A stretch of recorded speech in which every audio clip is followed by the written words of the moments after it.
25 mars 2022. En manchette, la MRC octroie plus de 500 000 $. Les crabiers prennent la mer. Des conditions idéales pour le boréal Lopette.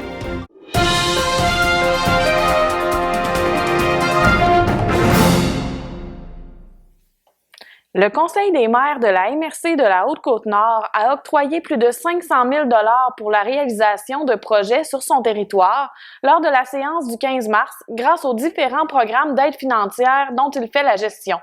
D'abord, 7 promoteurs se partagent des aides financières totalisant 372 499 $ dans le cadre du Fonds Région et Ruralité volet 4. La réalisation de ces projets se transforme en retombées dépassant les 2 millions de $ pour le développement et la revitalisation du territoire. Plus précisément, l'Association de soccer des Escoumins a reçu 6 301 $ pour l'acquisition d'un tableau indicateur. La municipalité des Escoumins met la main sur 31 502 $ pour l'achat d'un minibus. La municipalité de Sacré-Cœur a obtenu un montant de 100 000 $ pour l'installation d'un jeu d'eau.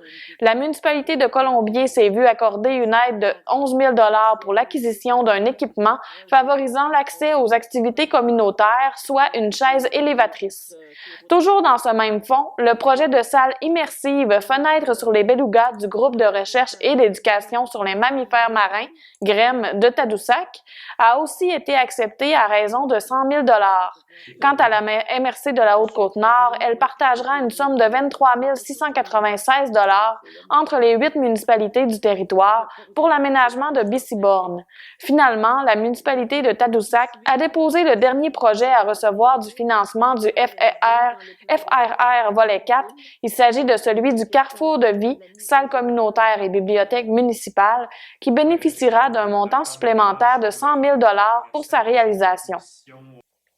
En marge de la politique de soutien aux entreprises, les maires de la Haute-Côte-Nord ont entériné l'octroi d'un soutien financier de 10 000 $ à la ferme 5 étoiles de Sacré-Cœur dans le but de réaliser une étude d'architecture pour l'implantation d'une étable éducative. 2 projets ont reçu l'aval de la MRC de la Haute-Côte-Nord dans le cadre du Fonds québécois d'initiative sociale. Il s'agit du projet de transport de main-d'œuvre entre municipalités Mamou-Atuseto, dont le promoteur est le Conseil des Inuits de Pessamit, 62 000 $, ainsi que celui d'autonomisation du champ communautaire déposé par la municipalité de Sacré-Cœur, 13 087 $.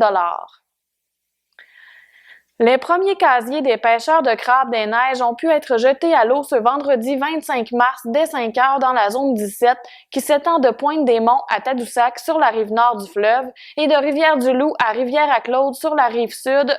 Selon Pierre Léonard, coordonnateur des pêches de la Première Nation des Inuits Issipitt, il se peut que les conditions météorologiques annoncées repoussent quelque peu le début de la saison de pêche au crabe. En ce qui concerne les quotas, ils demeurent au statu quo cette année, soit 1215 tonnes, alors qu'ils étaient en baisse depuis 2 ans. Il s'agit du minima historique jamais fixé, souligne M. Léonard. Quant au prix, il ne faut pas s'attendre à une diminution, de l'avis du coordonnateur des pêches, qui précise que la hausse du prix de l'essence n'est pas en cause. Selon lui, le marché international est plutôt embêtant avec le conflit en Ukraine. Les Soviétiques, qui étaient des joueurs importants sur le marché américain, n'en vendront pas, ce qui causera une hausse de la demande pour le crabe du Canada, explique M. Léonard. Comme la flotte de 21 pêcheurs traditionnels et la vingtaine de pêcheurs non traditionnels qui œuvrent dans le secteur ne prendra peut-être pas la mer ce vendredi, on ne peut pas garantir qu'il y aura du crabe pour le marché au détail en fin de semaine, mais certainement dès la semaine prochaine. Chaque année, le service technique et de l'environnement de la MRC de la Haute-Côte-Nord doit produire un rapport annuel pour détailler les quantités de matières résiduelles ayant transigé par le centre de transfert des Bergeronnes. Depuis 5 ans, de moins en moins de déchets sont destinés à l'enfouissement. Selon la directrice du service technique et de l'environnement de la MRC, Marie-Michelle Couture, les quantités de déchets demeurent relativement stables depuis 3-4 ans, mais on remarque une légère baisse de 9 % depuis 5 ans. Dans le rapport adopté par le Conseil des maires, on déclare un total de 3 865 tonnes de matières résiduelles qui ont été collectées par les camions en porte-à-porte pour être entreposées au centre de transfert.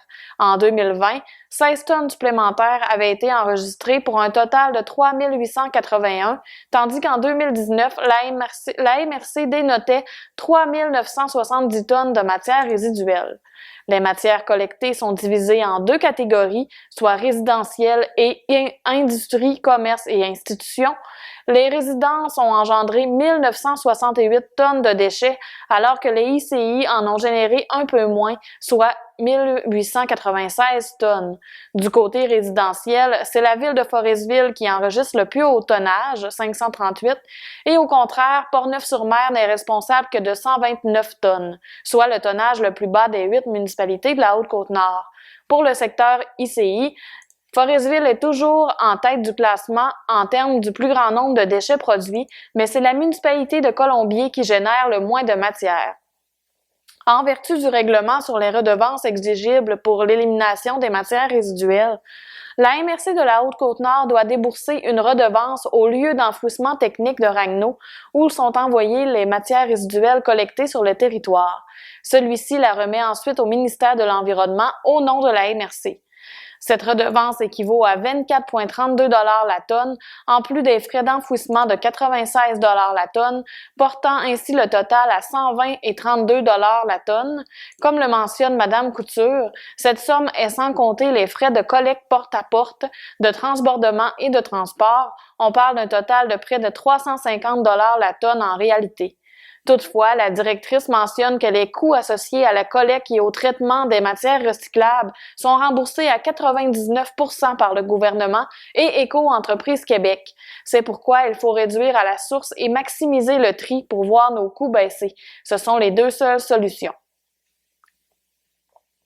La Commission indépendante sur les caribous forestiers et montagnards a présenté la semaine dernière un document de consultation où on retrouve deux scénarios de protection de l'habitat sur lesquels les gens et groupes intéressés pourront se prononcer lors des audiences publiques sur le sujet qui s'amorcent en avril. Le premier de ces scénarios, tous deux théoriques et hypothétiques, propose d'agrandir le territoire déjà protégé et mener des travaux de restauration de l'habitat du caribou forestier.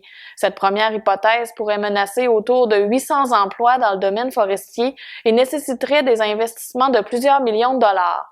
Pour ce qui est du second scénario, qui devrait plus plaire à l'industrie forestière, la zone de restauration de l'habitat du caribou serait plus petite et n'aurait pas d'impact supplémentaire sur les opérations forestières. Il n'y aurait donc pas d'emplois menacés. Lors de leur tournée de rencontres, les commissaires tiendront des rencontres privées et des consultations publiques dans chacune des 7 villes visitées. La tournée s'amorce le 12 avril à Sainte-Anne-des-Monts et prendra fin le 17 mai à Bécomo.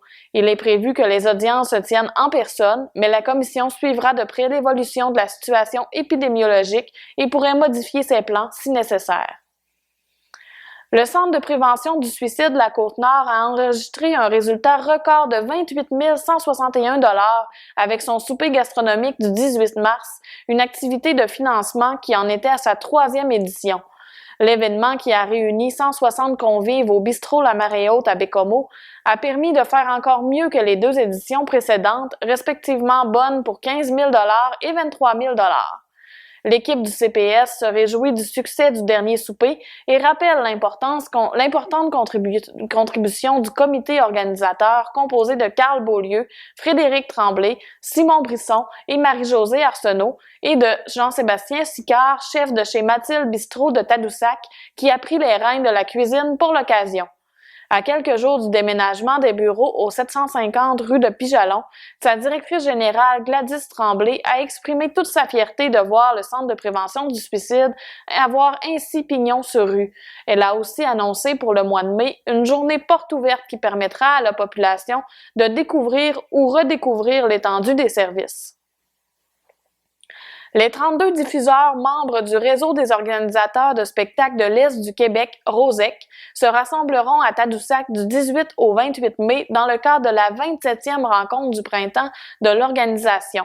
Après plus de 2 ans sans rendez-vous présentiel, ce seront de véritables retrouvailles qui permettront de resserrer les liens et de réfléchir sur la diffusion culturelle. L'événement était d'abord planifié à Sept-Îles du 16 au 19 mars, mais n'a pu être organisé en raison du contexte sanitaire. Julien Pinardon a donc levé la main pour faire à Tadoussac en mai. Administrateur au conseil d'administration du ROSEC, M. Pinardon fait aussi partie des diffuseurs, étant le directeur du Festival de la chanson de Tadoussac. Ce dernier a proposé Tadoussac puisque c'est sa seule chance d'accueillir l'événement qui se tient habituellement en mars. À Tadoussac, en mars, tout est fermé au niveau de l'hébergement pour 50 à 60 personnes.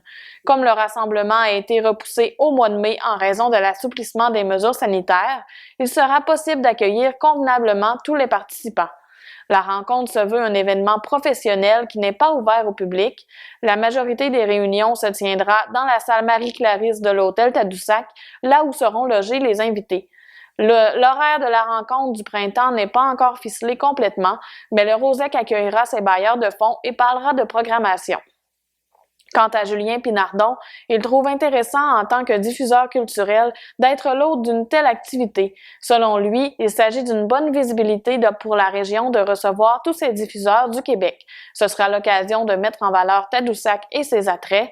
Notons que la dernière rencontre tenue en personne avait lieu du 11 au 13 mars 2020 à Montmagny, soit juste avant la déclaration d'urgence sanitaire. Chaque année, l'événement est planifié dans une région différente. Pour 2023, la rencontre du printemps aura lieu à Sainte-Anne-des-Monts, en Gaspésie.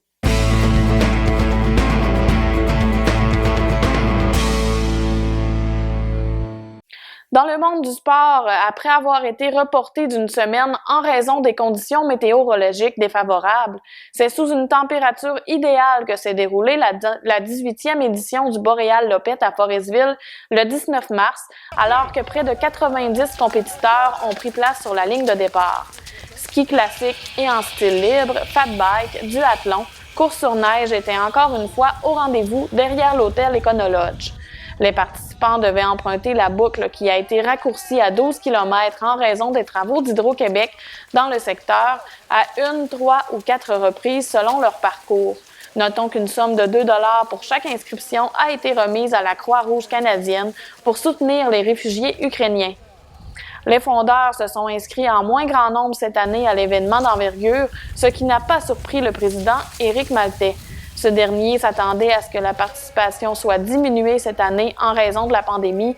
Il se dit toutefois satisfait d'avoir pu tenir l'événement en présentiel et d'avoir accueilli près d'une centaine de compétiteurs.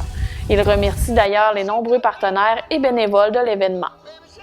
En termes de résultats, 7 fondeurs ont complété le plus long parcours offert par la compétition, soit 48 km. Du côté des femmes, dans le style libre, Danielle Pedneau a devancé son adversaire Marie-Josée Paradis d'un peu plus de 25 minutes, lui permettant de remporter la médaille d'or. Chez les hommes, dans le style classique, l'expérimenté Alain Plante a mis la main sur la première place en terminant 40 minutes devant le deuxième compétiteur Jean Lécuyer. Dans le style libre, la lutte était plus serrée entre Simon Ouellette et Stéphane Lajoie, puisque seulement 2 minutes les séparaient. En ce qui a trait à la boucle de 32 km, seulement une femme y a pris part, soit Anne Voyer, qui a enfilé l'or à son cou. Chez les hommes en classique, Thomas-Charles Beaulieu était seul dans sa catégorie 18-39 ans et Denis Chiasson a monté sur la première marche du podium pour les 40 ans et plus. En style libre, Julien-Pierre Tremblay-Girard a complété son parcours avant Adam Fortin chez les 18-39 ans. Pour les 40 ans et plus, c'est Éric Martin qui a remporté le premier rang avec un temps plus rapide de 5 minutes comparativement à Steve Gagnon de Forestville qui a fini en deuxième position. Tous les résultats de la 18e édition du Boréal Lopette sont disponibles sur le site web Gestion SPAC.